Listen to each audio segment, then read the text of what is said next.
You will hear people talking in 8 different situations. For questions 1 to 8, choose the best answer A, B or C. 1. You hear a customer talking to a shop assistant about a coat she bought.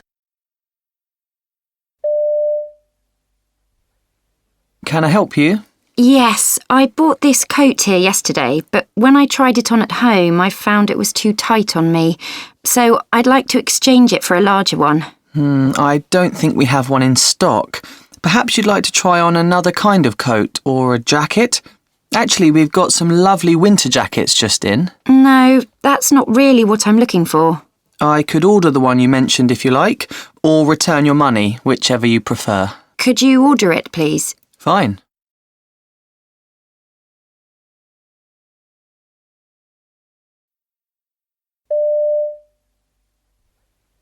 Can I help you? Yes, I bought this coat here yesterday, but when I tried it on at home, I found it was too tight on me. So I'd like to exchange it for a larger one.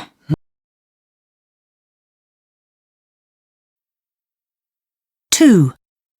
You hear a weather forecast on the radio. I'm afraid it looks like there's quite a storm heading towards western and northern areas, and that will arrive about dawn tomorrow. The rest of the country will start off cloudy with a few showers, but by lunchtime there will be clear skies and the bright weather will last well into the early evening, apart from in the south where there might be a few foggy patches once the sun goes down. At around the same time, bad weather will reach eastern regions, bringing high winds and heavy rain, with the possibility of flooding in low-lying areas.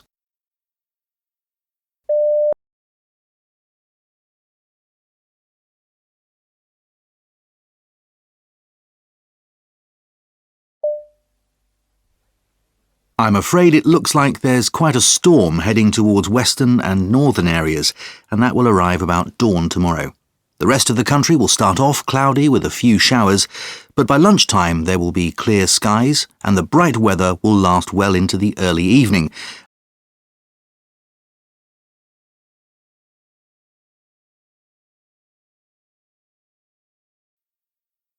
3. You hear an office worker talking about cycling to work. I sometimes think back to when I used to drive to work in the morning, looking at my watch and worrying in case the traffic made me late. And though I still have to ride through it, and I still get held up by the lights, I much prefer going on 2 wheels. By the time I arrive, I feel pleasantly tired, almost as if I'd been for a light workout at the gym, and that's a good way to start the day. I hardly give any thought to my work until I actually sit down at my desk, because nowadays I feel much more relaxed and able to cope with whatever might come up during the day.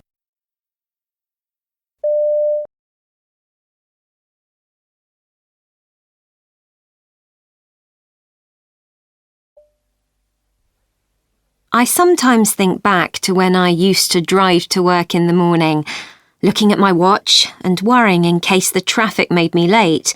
And though I still have to ride through it, and I still get held up by the lights, I much prefer going on 2 wheels. By the time I arrive, I feel pleasantly tired, almost as if I'd been for a light workout at the gym, and that's a good way to start the day.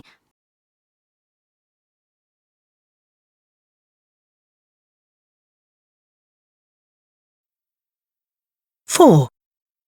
You hear a radio announcer talking about a competition for writers of short stories. We're looking for good short stories to read out on next week's programme. So, if you think you're capable of writing an interesting tale in less than 750 words, either send it in as an email attachment or post it to us, and you may be one of the lucky 5 prize winners. Unlike in some competitions, as long as they are original pieces of writing, you can send in as many as you like, and there's no upper or lower age limit. In fact, last year's first prize was won by a 17-year-old, and the winner of the second prize was just 16.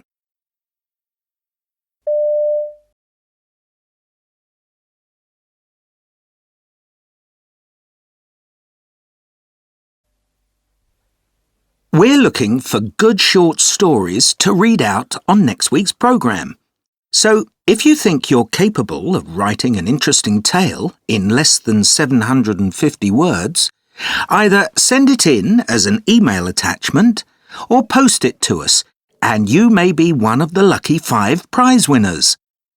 Unlike in some competitions, as long as they are original pieces of writing, you can send in as many as you like.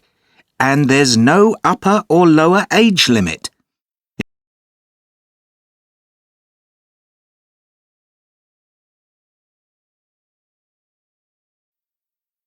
Five. You hear a conversation about reading. So, what sort of books do you like to read in your spare time? Well, in my student days, I went through a phase of reading novels that could really make me laugh out loud. But although I still like entertaining stories, my tastes have changed a little. To what kinds of thing? Action stories that take place in remote parts of the world. The kinds of location my grandfather visited in his younger days, but I can only dream of travelling to. I particularly like those with weird characters, quite unlike anyone you've ever met.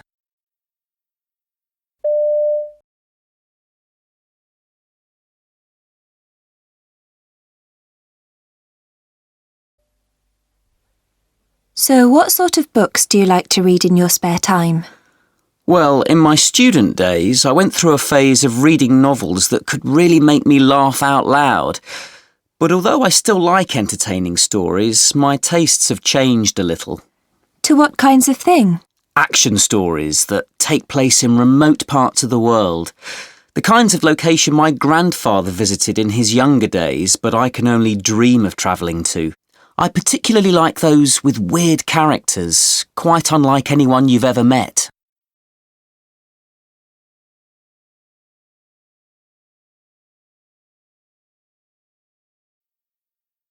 Six. You hear 2 people talking about watching films on the internet. Isn't it much simpler to look at some online reviews, choose a movie, pay a little to download it and then settle down to watch it, rather than go into town, queue up for tickets and then sit in a crowded, uncomfortable cinema? There's certainly a much wider choice available, and getting the one you want is easy too, but it's never the same as seeing it on the big screen. And I wouldn't take too much notice of the comments made by other buyers. They're even less reliable than the arts critics in the newspapers.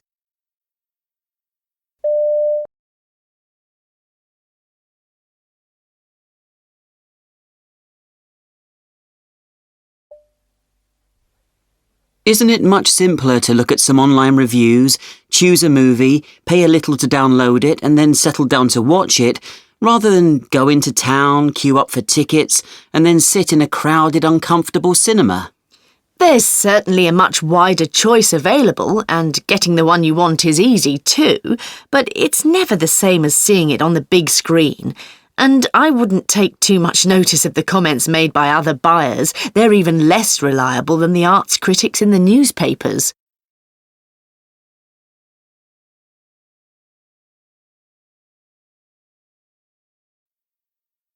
Seven.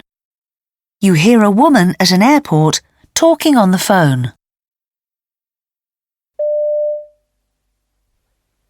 Yes, it's an awful feeling, and I've been kicking myself here. It's never happened to me before, though I've had a few near misses. Like the time I got stuck in traffic on the road to the airport and only just made it in time. Or when I got off the underground at Terminal 5 rather than 4 and had to race back to the station when I eventually realised my mistake. On this occasion, I got there on time, but there were just too many people waiting ahead of me, and when I finally reached the desk, I was told the flight had closed.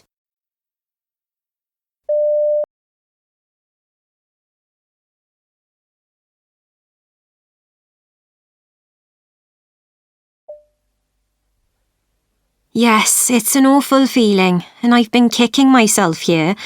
It's never happened to me before, though I've had a few near misses.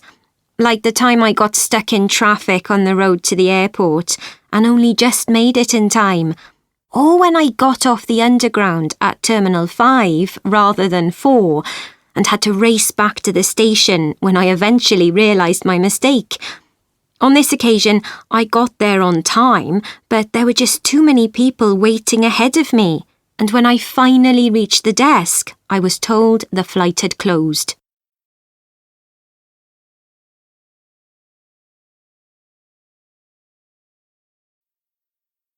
Eight. You hear a man talking about his new job. When I first saw the ad in the employment section of the paper, it wasn't the fact I'd be earning far more than I am now that caught my attention. It was the chance to achieve my full potential doing something relevant to the experience I'd gained before I took up my current post. In fact, though the job description in the ad talked about good prospects of rising within the company structure, that's never really been an ambition of mine.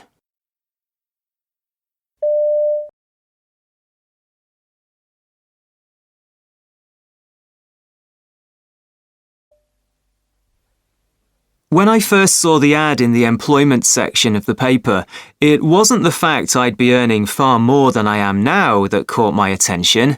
It was the chance to achieve my full potential doing something relevant to the experience I'd gained before I took up my current post. In fact, though the job description in the ad talked about good prospects of rising within the company structure, that's never really been an ambition of mine.